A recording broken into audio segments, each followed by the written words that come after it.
আজকে আমরা এখানে সমবেত হয়েছি, তা ব্যানারেই দেখতে পাচ্ছেন। আওয়ামী লীগের দোসর জাতীয় পার্টি 224টি মনোনয়নপত্র দাখিল করেছে নির্বাচন কমিশনে আসন্ন নির্বাচনে প্রতিযোগিতা করার জন্য। আমরা এর আগেও মঞ্চ 24 থেকে কয়েক দফা এই জাতীয় পার্টি এবং 14 দলের যারা ছিল আওয়ামী লীগের সাথে তাদেরকে নিষিদ্ধ ঘোষণা করার জন্য বারবার দাবি জানিয়ে এসেছি, কিন্তু এই ইন্টারিম গভর্নমেন্ট ভদ্রভাবে এখন পর্যন্ত কিছু করেন নাই। আমরা আজকে যে আপনারা সাংবাদিক ভাইরা কথা বলার, আমরা আপনাদের কাছে কথা বলার যে সুযোগটা পেয়েছি, যে স্বাধীনতাটা পেয়েছি, এটা পেয়েছি এই 2000 শহীদ এবং 35,000 পঙ্গুত্ব বরণের মধ্য দিয়ে, তাদের ত্যাগের মধ্য দিয়ে। বাট আমরা চেয়েছিলাম, আমরা এখনও চাই নতুন বাংলাদেশ গড়তে, নতুন বন্দোবস্তের বাংলাদেশ গড়তে। গত 54 বছরের সব জঞ্জাল ফেলে দিয়ে আগামী প্রজন্মের জন্য শান্তির, নিরাপদ ও উন্নত বাংলাদেশ গড়তে, যাতে আমাদের ভবিষ্যৎ সন্তানরা এদেশে ভালোভাবে কাজ করতে পারে এবং দেশকে এগিয়ে নিয়ে যেতে পারে, দেশকে বিশ্বের দরবারে মর্যাদার সাথে মাথা উঁচু করে দাঁড়াতে পারে আমার দেশের প্রতিটা নাগরিক।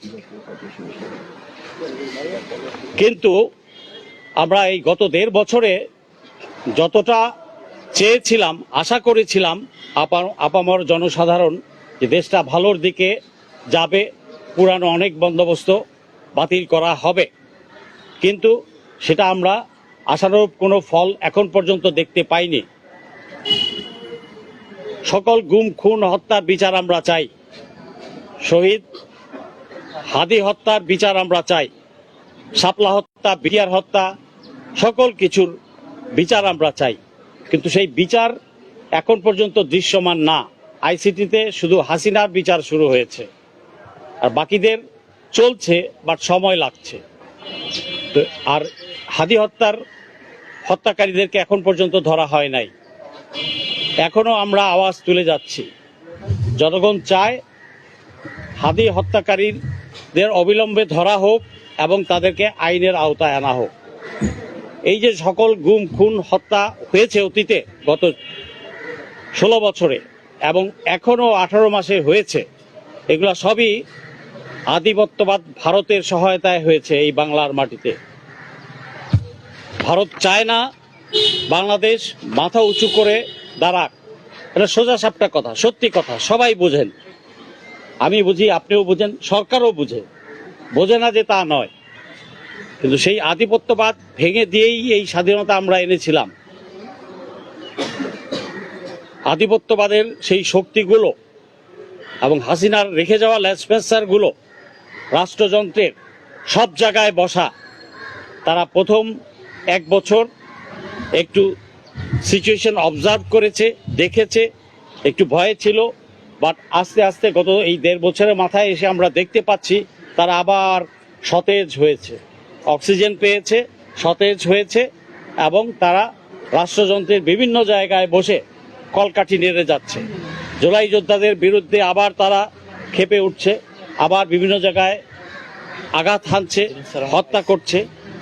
সবই সম্ভব হচ্ছে দোসররা এখন পর্যন্ত বহাল তবিয়তে আছে বলে। তার মধ্যে অন্যতম একটা দোসর হলো জাতীয় পার্টি।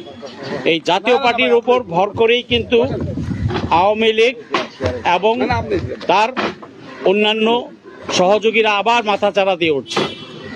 জাতীয় পার্টির একটা নেতাকর্মীকেও আইনের আওতায় আনা হয় নাই জুলাই হত্যার জন্য, গত 16 বছরের পাপের জন্য। অথচ জাতীয় পার্টিকে তারা অল্টারনেটিভ প্ল্যাটফর্ম হিসেবে রেখেছে, যা আমরা বহু আগে থেকেই বলে আসছি এবং সেটাই এখন আমরা সবাই দেখতে পাচ্ছি। জাতীয় পার্টি 224টা মনোনয়নপত্র দাখিল করেছে।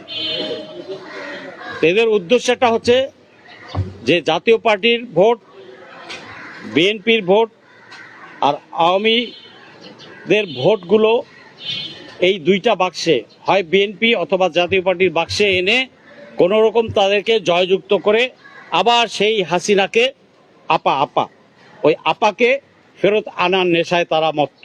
ঠিক।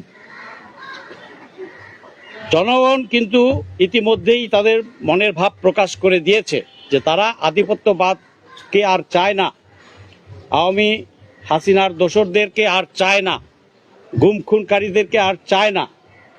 কিন্তু এখানে প্রশাসনে বসা সবকিছু যারা চেলা চামচারা আছে, এদের সহায়তায় ভোট একটা গড়বড় করে দিতে পারে, এটা আশঙ্কা করছি আমি ব্যক্তিগতভাবে।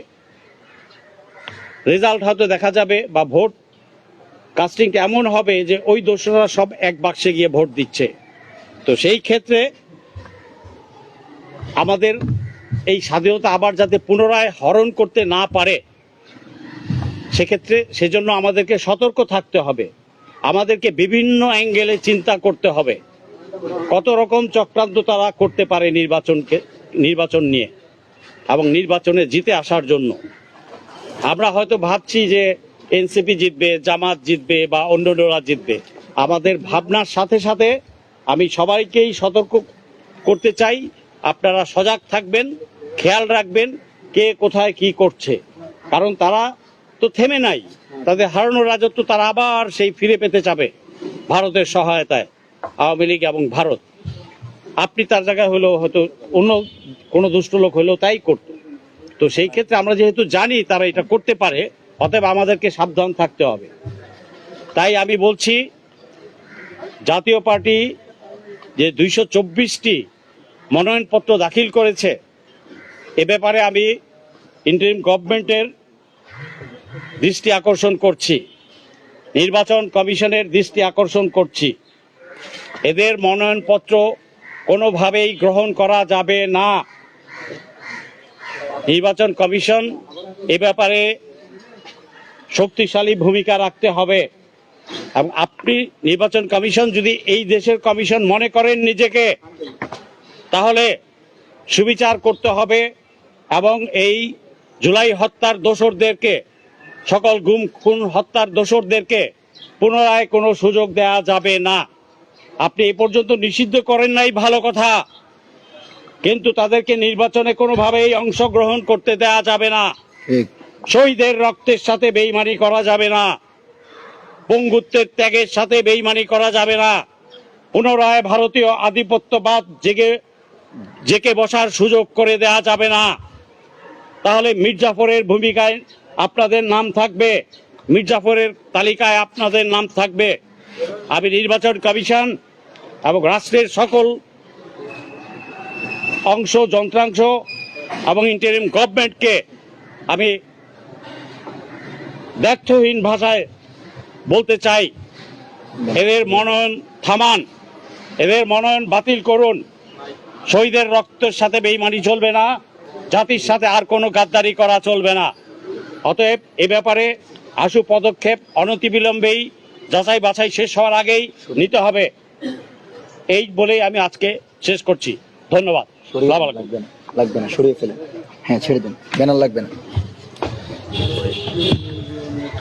ধন্যবাদ লেফটেন্যান্ট কর্নেল ফেরজাদ স্যারকে। আমরা স্পষ্টতই বলেছি যে জাতীয় পার্টি দীর্ঘ 16 বছর ফ্যাসিবাদী শাসন ব্যবস্থা তৈরির লক্ষ্যে আওয়ামী লীগের সহযোগী ছিল। সেই জাতীয় পার্টি নির্বাচনে আসা মানে আওয়ামী লীগ নির্বাচনে আসা।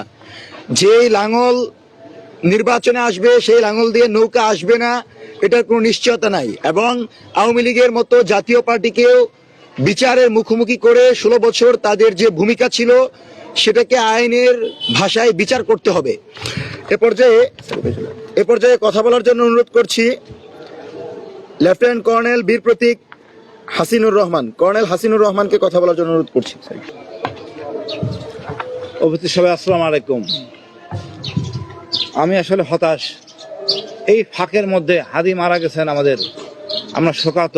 এর মধ্যে আবার খালেদা জিয়া, এই ফাঁকে শুনতে পেলাম 224 জন জাতীয় পার্টি। ফ্যাসিস্টের সহযোগী সে ফ্যাসিস্ট।